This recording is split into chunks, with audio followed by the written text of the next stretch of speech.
Mom, the boy whispered, standing on the polished floor just outside courtroom 3 while rain tapped against the high courthouse windows. Is that the man from my drawings? Mara Bell did not answer right away. Her hand tightened around the strap of her bag until the leather creaked, and beside her, Noah shifted his weight from one sneaker to the other, unaware that children were not supposed to ask the one question an adult had spent 9 years building her life around not hearing. Through the narrow glass panel in the courtroom door, he could see the tall figure seated between two military officers, his shoulders too straight, his face still in a way that did not belong to anxious men or innocent men, but to someone trained never to let grief spill where strangers could use it.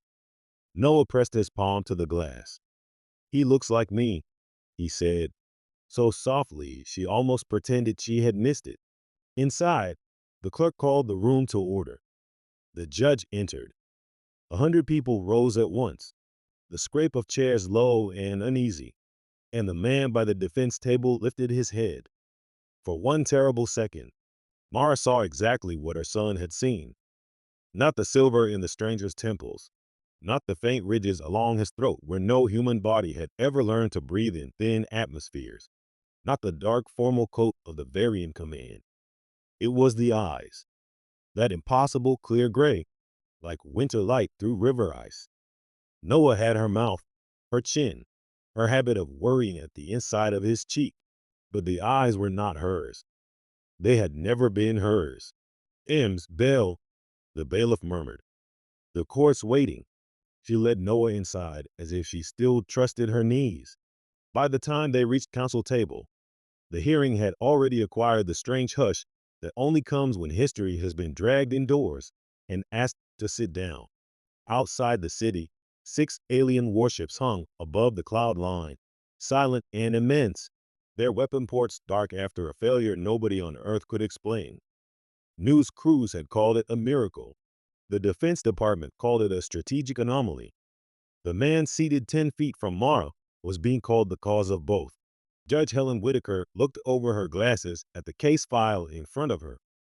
We are here to review the emergency detention of Admiral Cale Thorne of the Varian Fleet, held under wartime authority pending allegations of sabotage, espionage, and undeclared contact with a civilian citizen of Earth prior to first open hostilities. Her voice was even, almost kind, which only made the words feel sharper. Counsel, are we prepared to proceed? The federal prosecutor rose first, neat as a blade. Yes, Your Honor. Mara stood next. For the defense, yes. The room moved. Not outwardly, not enough for the cameras to catch, but a ripple went through the benches. Everyone knew she had requested assignment to the case. Everyone assumed it was because she had once worked diplomatic law before diplomacy became another word for waiting to be invaded. Nobody in that room knew the truth as fully as the boy in the second row, who sat with his wet backpack between his knees and stared at the alien admiral as if he were trying to remember a dream he had never actually had. Cale turned his head slightly toward her. No smile, no flicker. But after 9 years, Mara still recognized the smallest things. The way he inhaled before danger. The way his hand stayed open on the table so no one would mistake restraint for weakness. The way he looked at her once, fully, and then at Noah, and nearly forgot how to breathe. The prosecutor began with the facts the whole planet thought it knew. 3 nights ago, the Varian fleet crossed into human space. Defense systems failed to stop them. Cities went dark from fear before any shot was fired. Then, just as the lead destroyers aligned over Earth's major military hubs, their weapon systems shut down simultaneously. No impact, no crater, no fire, only silence. The prosecutor called it a staged malfunction, a psychological tactic. He argued that Admiral Thorne had disabled the fleet to gain leverage, then surrendered himself in order to manipulate Earth's courts into legitimizing Varian presence on human soil. Mara listened without writing a single note. When it was her turn, she stood with one hand on the table. Your Honor, the government's theory requires an admiral to sabotage his own command, walk into enemy custody unarmed, and request civilian counsel by name before ever being interrogated. There is a simpler explanation. She let the room hold its breath. The fleet's weapons stopped because they were stopped, not by strategy, by law. The judge's brows lifted. The prosecutor frowned. Cale looked at her then, really looked, and she knew he had understood what she was doing before the sentence had even finished forming. Explain, the judge said. Mara reached into her bag and withdrew a thin, weathered envelope. The paper had softened at the edges from being opened too often and put away too fast. 9 years ago, before public contact, an escape craft fell in the woods outside St. Gabriel's Parish. A variant pilot was sheltered in secret for 11 days by my father, who was then church groundskeeper, while he recovered from injuries. She placed the envelope on the evidence tray. During that time, the pilot left behind a legal compact, partially translated, which I have spent years trying to understand. The prosecutor was already rising. Objection, relevance, and foundation. Sit down, Mr. Levin, Judge Whitaker said without looking at him. I want to hear this. Mara swallowed. Varian military law forbids engagement in a populated world if a direct blood descendant of any command officer is present within the contested zone and unregistered with the fleet. The weapons do not merely wait for permission. They lock. She paused and heard Noah unzip his backpack behind her. The small, ordinary sound so heartbreakingly out of place in that room she nearly lost the rest of the sentence. In plain terms, if an officer's child is on the target world, the fleet cannot fire. Silence did what thunder could not. It rolled through every bench, every camera, every witness table, and stopped at the child in the second row. The prosecutor gave a short, disbelieving laugh. And whose child is? Bill, are you suggesting forced an extraterrestrial armada into pacifism? Noah looked up because children always think adults are finally going to tell the truth when their voices get quiet. Mara could not turn around. She could not yet face her son. So she kept her eyes on the judge and said, Admiral Thorns. Someone in the gallery gasped. One of the military officers swore under his breath. A reporter's pen clattered to the floor. Judge Whitaker struck the gavel once hard. Order. Cale's hand closed around the edge of the table as if it were the only solid thing left in the room. Noah did not move. He was 9, old enough to understand names mattered, too young to understand why adults wasted years pretending they did not. Mom? He asked.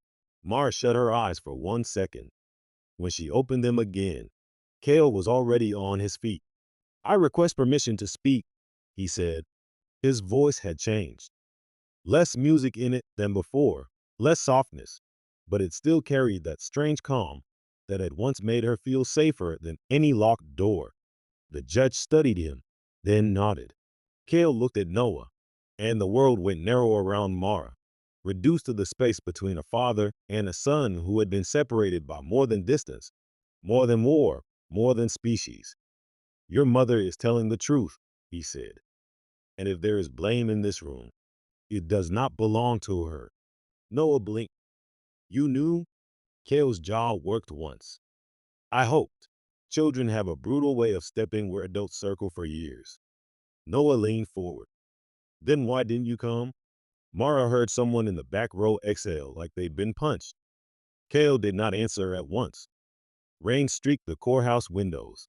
The judge let the silence stand, maybe because she knew any interruption would only make the truth uglier.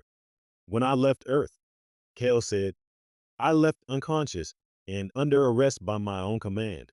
I transmitted everything I could when I woke. Your mother's name, the church, the town.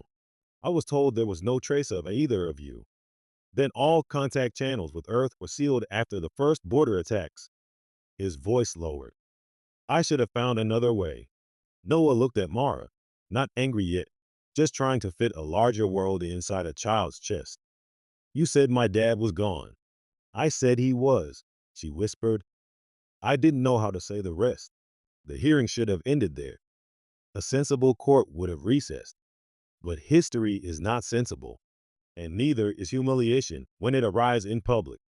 The prosecutor demanded immediate genetic verification, called Mara's evidence theatrical, implied that she had fabricated the relationship to influence wartime proceedings. Judge Whitaker ordered a recess, only long enough for tempers to unclench, and instructed all parties back in 1 hour. Outside, the rain had thickened into a silver curtain over the courthouse steps. Cameras shouted questions. Security held them back. Mara kept one hand on Noah's shoulder and walked him toward the covered side entrance, where the city smelled of wet stone and traffic. "Did you know I'd ask?" Noah said. "No." "Did you know he was here?" "Yes."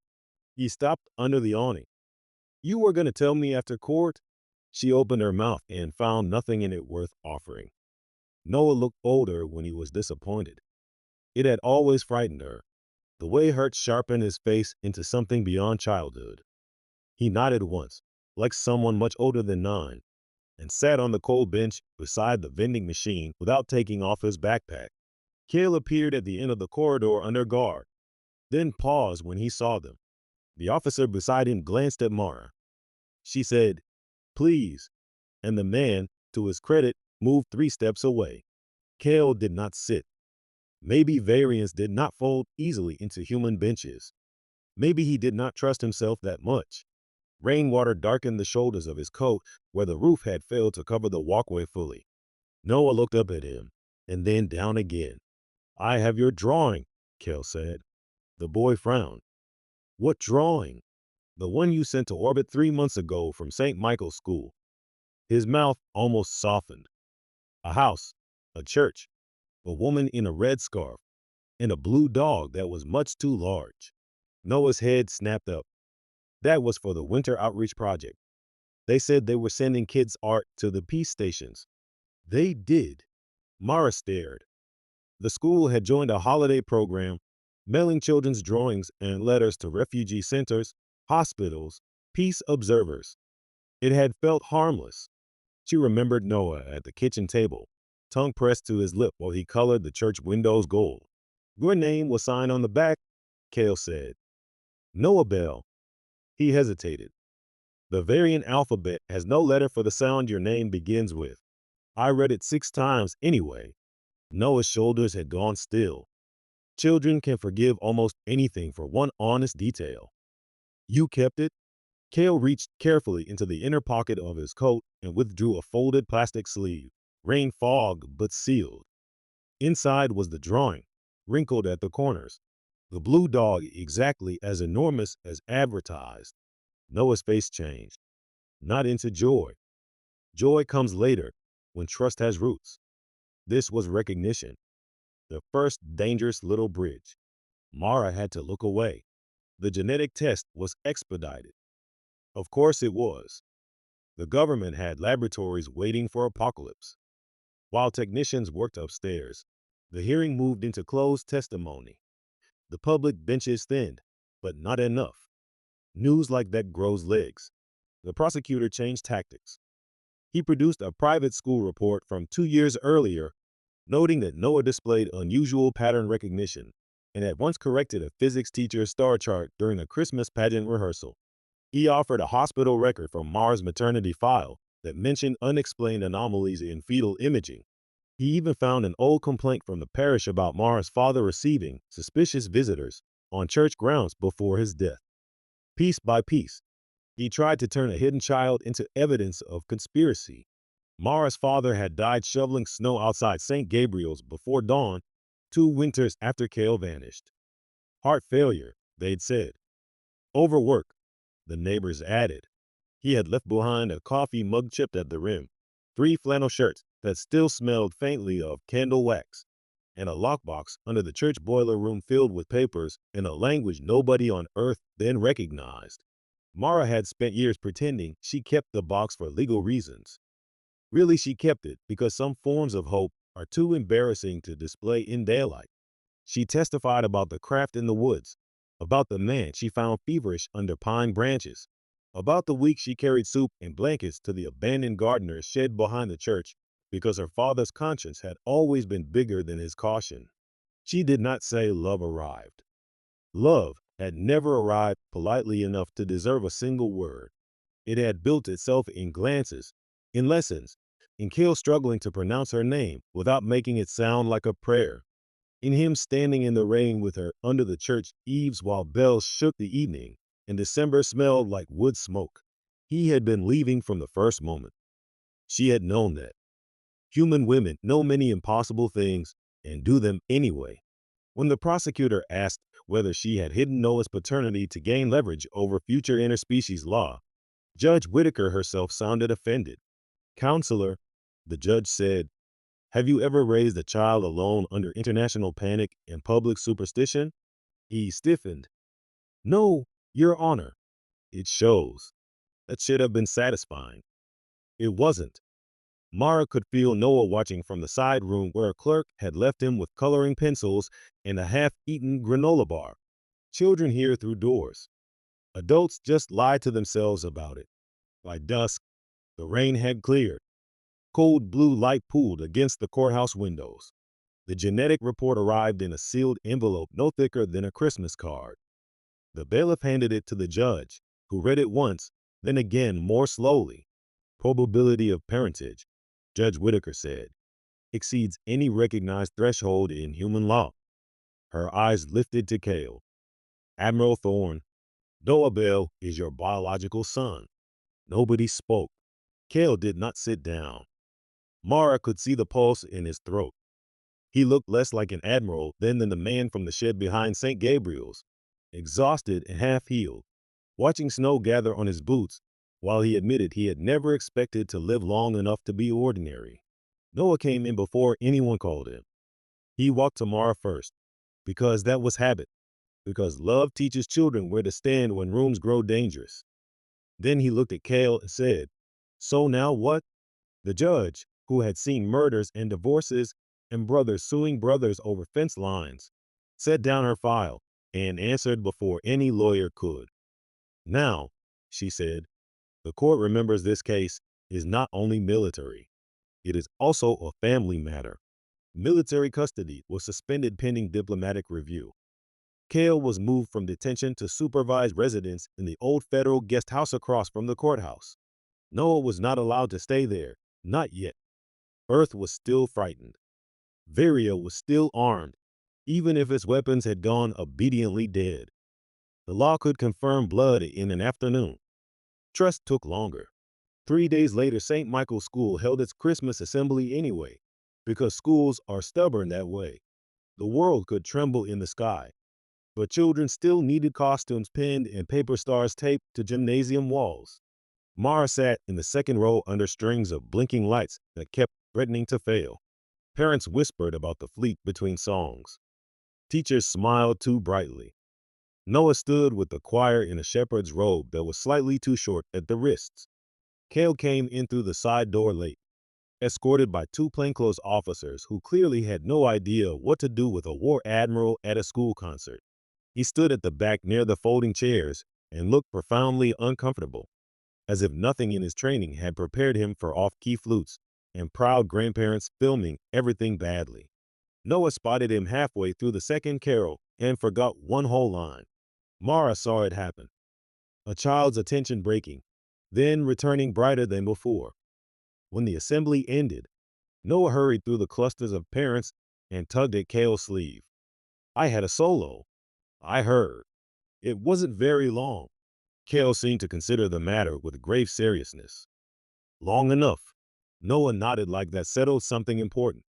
Then he pulled a paper ornament from his pocket, bent from sitting through the performance. "We made these in class. It's a star map.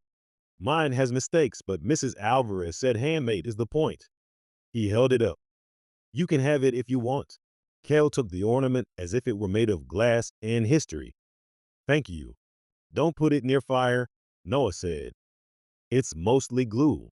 The first time Mara heard Cale laugh again, it was small and stunned, more exhale than sound. It did not fix anything, but it reached her anyway. They began meeting in public places because private ones felt too intimate, too loaded, too much like promises. A park bench near the courthouse, a coffee shop across from the church, the schoolyard after dismissal, while Noah kicked at slush and asked questions with the steady cruelty of a child who has recently discovered adults owe him answers. Do people where you're from celebrate Christmas? No. Then how do you know what a shepherd is? I studied your world longer than you think. Did you know about cartoons? Not the important ones. Noah squinted. Which are the important ones? Kale glanced at Mara. I was told there is disagreement. Noah grinned before he remembered he was still supposed to be cautious. The grin stayed anyway. Some wounds do not reopen with shouting. They reopen in ordinary places. One wet afternoon in the church courtyard, while Noah chased pigeons under bare maples, Mara finally asked the question she had spent 9 years hardening into anger. Why didn't you come for me once contact was public? Kale stood by the stone wall where moss had darkened the joints.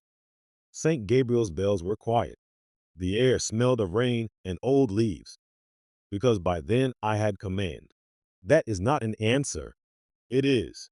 He looked at the children's memorial garden beyond the gate. The Varian High Command learned what Earth meant to me. They turned it into a condition. Each time I requested leave, each time I argued for non-aggression, each time I refused to accelerate first strike plans, they asked the same thing. His mouth tightened. Would I choose my post or the woman who had already made me weak once? She stared at him. Weak. That was their word, not mine. And what did you choose? I chose enough influence to keep your world alive a little longer.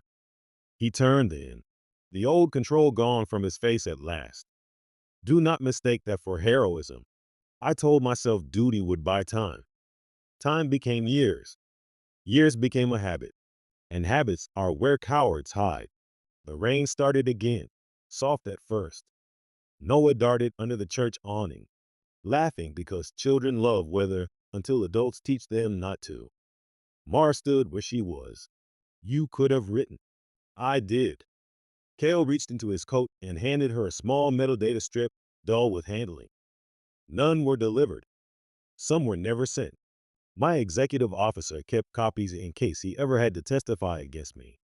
A humorless breath left him. He is now prepared to do exactly that. 2 days later, that officer arrived in court as an unexpected witness.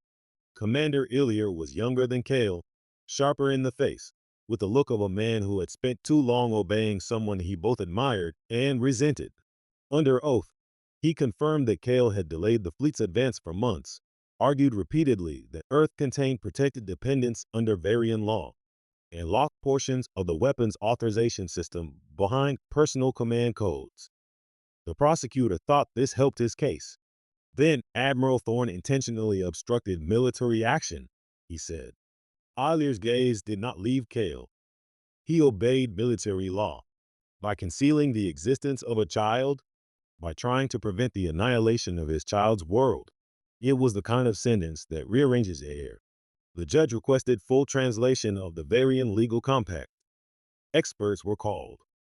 So were ethicists, military analysts, and one exhausted school principal who testified that Noah's holiday drawing had indeed been mailed through a civilian peace initiative with no classified oversight whatsoever. The drawing itself was entered into evidence. Mara watched the clerk hold up the crooked house, the gold church windows, the blue dog, and felt a ridiculous urge to cry over the bad glue. That night, Noah could not sleep. She found him sitting cross-legged on the living room rug in pajama pants, the Christmas tree blinking beside him, his school shoes still on. Bad dream? She asked. He shook his head. Just thinking. About most things, Noah still looked like a child. About thinking, he never had. She sat beside him. After a minute, he leaned against her shoulder. If he goes back up there, he said, looking at the lights, will the ships work again? I don't know. Do they stop because of me? In a way. He was quiet so long she thought he had finished. Then he asked, if I wasn't here, would they have shot everybody? Mara pulled him into her arms before the question could fully become real. You are not responsible for what grown men build, she said into his hair. Not theirs, not ours, but I stopped it. You existed, she whispered. That's different. He nodded against her. though she could tell he was filing the distinction away for later, for the age when children begin deciding which burdens belong to them and which they will carry anyway. On Christmas Eve, the court recessed until morning. The city, hungry for anything gentler than policy, drifted toward St. Gabriel's for candlelight service. Mara almost didn't go. Then Noah appeared in the hallway, already dressed, tie crooked, hair wet from an overenthusiastic combing. "You said Grandpa never missed midnight bells," he reminded her. So they went. The church was warmer than the street, full of damp coats and candle smoke and the low murmur of people who had spent a terrible month learning to sit beside one another again. Mara slid into the old back pew. Noah fidgeted, then stilled when the organ began. Halfway through the second hymn, the side door opened. Cale stood just inside, uncertain in the vestibule shadows.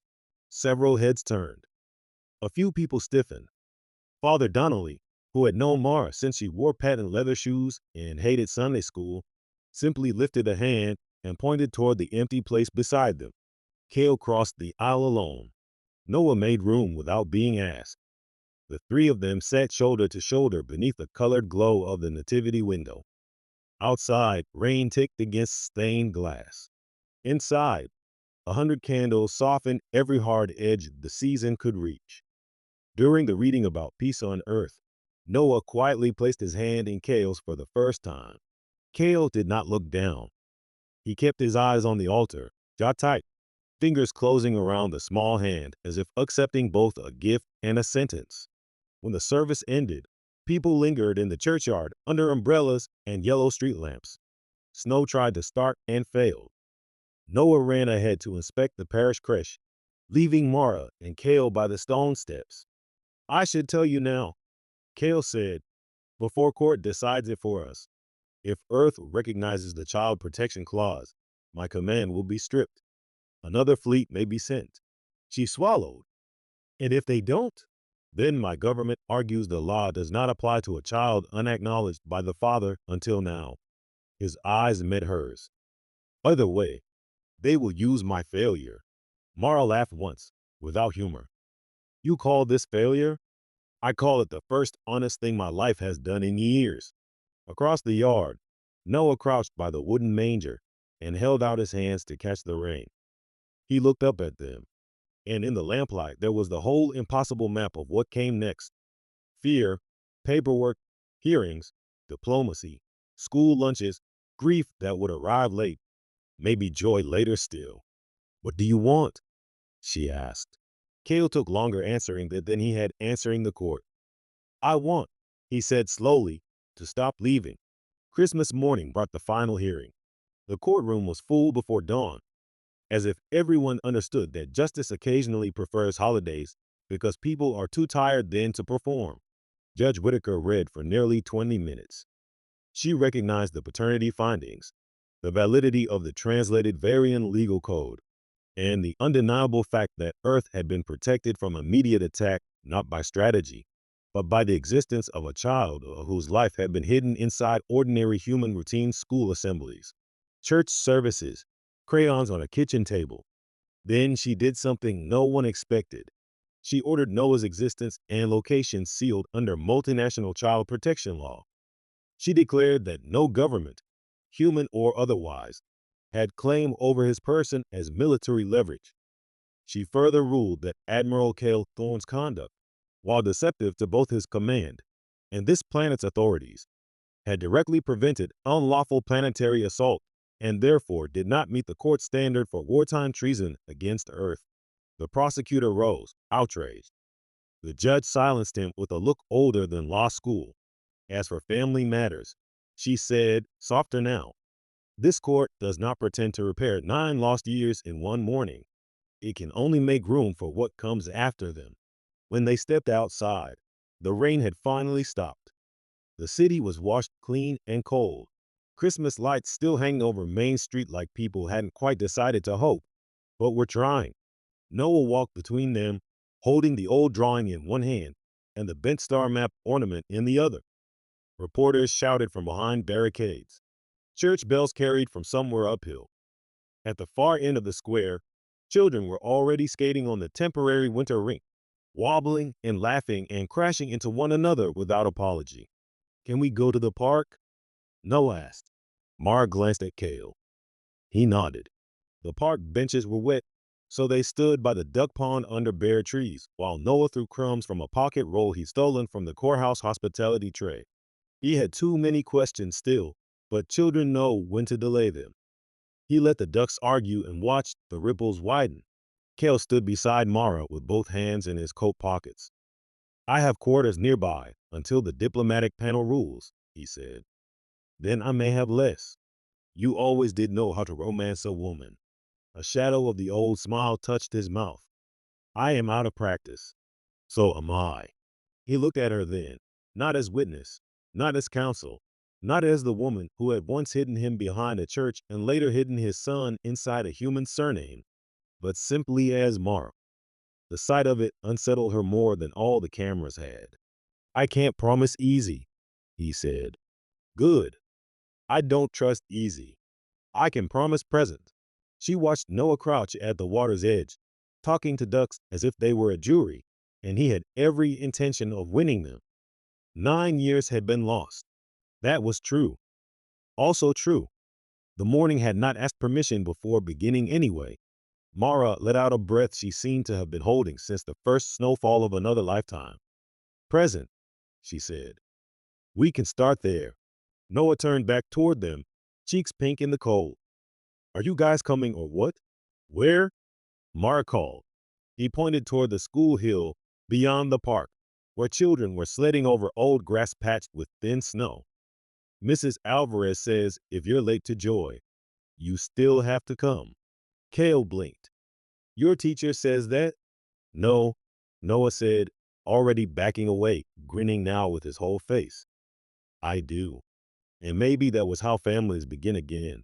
Not with speeches, not with miracles grand enough for headlines, but with a child refusing to let two frightened adults stand still. So they went after him across the wet winter grass, past the church bells and the courthouse steps and the city that had nearly become a battlefield, toward a hill crowded with voices. Mara slipped once, and Cale caught her elbow. Noah laughed so hard he had to stop running. Above them, somewhere beyond the clouds, an alien fleet remained dark and waiting, its weapons useless before a truth small enough to fit inside a school backpack. At the top of the hill, Noah turned and reached back for both of them without embarrassment. Mara took one hand. Cale took the other. For a moment the three of them stood there against the pale Christmas sky. Not healed, not finished, not safe from what the world might still demand, but together in public at last. Then Noah pulled. They went down the hill half running, half sliding, losing all dignity before they reached the bottom. Mara's scarf came loose. Cale nearly fell. Noah hit the snow laughing, and the sound of it rang out across the park bright enough to make strangers smile. Mara bent over, breathless, hands on her knees, and when she looked up, Cale was watching his son with the expression of a man who had crossed a wart just to arrive at this ordinary, holy miss. No speeches followed. No perfect last line. Only Noah insisting they do it again, and Mara pretending to protest, and Cale learning the human skill of surrendering to happiness before it had finished asking. Somewhere behind them, bells marked the hour. Somewhere ahead, courts and governments and stars would keep making demands. But for one winter afternoon, in a city that had almost become a graveyard and instead became a witness, a woman, a man, and a child kept moving toward the next thing together. And this time, when the world called him away, Cale did not go alone.